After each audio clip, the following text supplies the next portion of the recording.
Ekitabo kya Yobu essuula ya 26 okugarukamu kwa Yobu.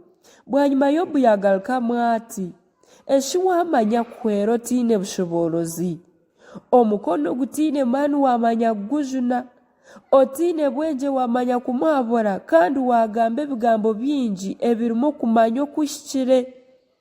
Owakugambisa ebyo bigambo nooha, kandi omwoyo ogwakugambisa n'ogwoha.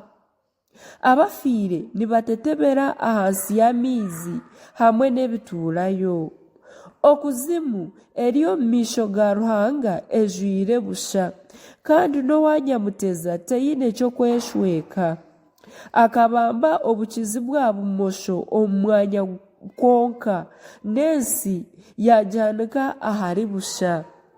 Yakoma amaizi omu bicu bikwatiine, ebicu tibyataaguka. Ekitebe kye atuura akikingiire, akishwekire ekicu kye.